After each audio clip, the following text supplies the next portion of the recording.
सरकारी कर्मचारियों के लिए इस वक्त दो बड़ी खबरें चल रही हैं। पहली, 8वें वेतन आयोग के इंतजार की, और दूसरी, उससे पहले फिर क्या महंगाई भत्ता बढ़ सकता है। लेकिन सबसे बड़ा सवाल तो ये है कि अगर नया वेतन आयोग आने वाला है तो क्या सरकार फिर से डीए बढ़ाएगी या फिर कर्मचारियों की उम्मीदों को एक बड़ा झटका लगने वाला है। आइए इस वीडियो में विस्तार से आपको बताते हैं। नमस्कार, आपके साथ मैं पल्लवी रविंद्र सिंह। देखिए, अगर आप केंद्रीय कर्मचारी हैं, पेंशनर हैं या आपके परिवार में कोई सरकारी नौकरी करता है तो आज की खबर आपके चेहरे पर मुस्कान ला सकती है, क्योंकि 8वें वेतन आयोग का इंतजार तो अभी जारी है, लेकिन उससे पहले एक और बड़ी राहत मिलने की संभावना जताई जा रही है। क्या जुलाई 2026 से महंगाई भत्ता यानी कि डीए बढ़ने वाला है? क्या कर्मचारियों को 2% मिलेगा, 3%, 2 या 3% के आसपास महंगाई भत्ता मिलेगा? और क्या 8वां वेतन आयोग लागू होते ही ये मिलने भी लगेगा? इस तरीके के तमाम सवाल सबके मन में इस वक्त चल रहे हैं। तो सबसे पहले देखिए, ये समझते हैं कि आखिर डीए यानी कि महंगाई भत्ता होता क्या है। देखिए, सरकार अपने कर्मचारियों और पेंशनर्स को बढ़ती महंगाई से राहत देने के लिए एक अतिरिक्त राशि देती है, जिसे महंगाई भत्ता कहा जाता है। जब बाजार में खाने पीने की चीज़ें, पेट्रोल, गैस, किराया और रोज़मर्रा के खर्च बढ़ते हैं तो कर्मचारियों की क्रय विक्रय कम ना हो, इसलिए सरकार डीए बढ़ाती है। देखिए, केंद्रीय कर्मचारियों के लिए डीए साल में 2 बार संशोधित होता है, पहली बार जनवरी से, दूसरी बार जुलाई से। हालांकि इसकी आधिकारिक घोषणा आमतौर पर कुछ महीने बाद यानी कि सितंबर या अक्टूबर में की जाती है। फिलहाल केंद्र सरकार के कर्मचारियों को 60% महंगाई भत्ता मिलता है।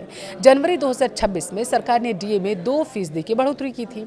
अब माना ये जा रहा था कि एक बार फिर से बढ़ोतरी जो है वो देखने को मिल सकती है, जिसके बाद जब बढ़ोतरी हो चुकी थी तो उसके बाद 58% से बढ़कर 60% हो गया था। अब सभी की नजरें जुलाई 2026 वाले डीए पर टिकी हुई है। कर्मचारियों को उम्मीद है कि इस बार भी सरकार महंगाई को देखते हुए डीए में बढ़ोतरी कर सकती है, लेकिन सवाल है कितनी। दरअसल डीए तय करने का आधार होता है सीपीआई IW यानी कि consumer price index for industrial workers. यही आंकड़े बताते हैं कि महंगाई कितनी बढ़ी है। मई 2026 तक उपलब्ध सीपीआई IW के आंकड़े संकेत देते हैं कि महंगाई अभी भी बनी है। अगर जून के आंकड़े भी इसी दिशा में रहे तो जुलाई 2026 से डीए में 2 से 3% तक की बढ़ोतरी की संभावना है। अगर 2% बढ़ता है तो डीए 60% से बढ़कर 62% हो जाएगा, और अगर 3% बढ़ता है डीए तो ये 63% तक पहुंच सकता है, क्योंकि 60 तो पहले ही है। हालांकि ध्यान रहे कि अभी सरकार ने कोई इसकी आधिकारिक घोषणा नहीं की है। ये सिर्फ उपलब्ध महंगाई के आंकड़ों और जो रिपोर्ट्स आ रही है उनके आधार पर संभावना जताई जा रही है। अब सबसे बड़ा सवाल, क्या 8वां वेतन आयोग लागू होते ही डीए मिलना बंद हो जाएगा? जवाब है नहीं।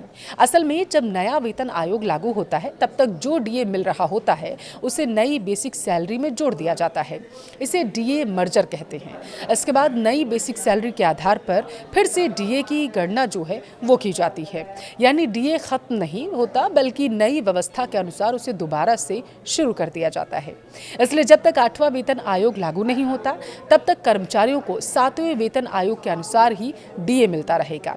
सरकार 8वें वेतन आयोग को मंजूरी दे चुकी है, लेकिन आयोग अपनी सिफारिशें कब देगा, सरकार उन्हें कब लागू करेगी, इसमें अभी संशय है। मीडिया रिपोर्ट्स के मुताबिक इसका पूरा असर 2027 तक देखने को मिल सकता है। यानी फिलहाल कर्मचारियों के लिए सबसे बड़ी उम्मीद जुलाई 2026 के डीए हाइक से भी जुड़ी हुई है। अभी 8वें वेतन आयोग का इंतजार है, लेकिन उससे पहले केंद्रीय कर्मचारियों और पेंशनर्स को एक और डीए हाइक मिलने की संभावना जरूर दिखाई दे रही है। हालांकि अंतिम फैसला सरकार की आधिकारिक घोषणा के बाद ही साफ हो जाएगा। आप क्या सोचते हैं, इस बार डीए 2% बढ़ेगा या 3%? अपनी राय कमेंट में ज़रूर दें।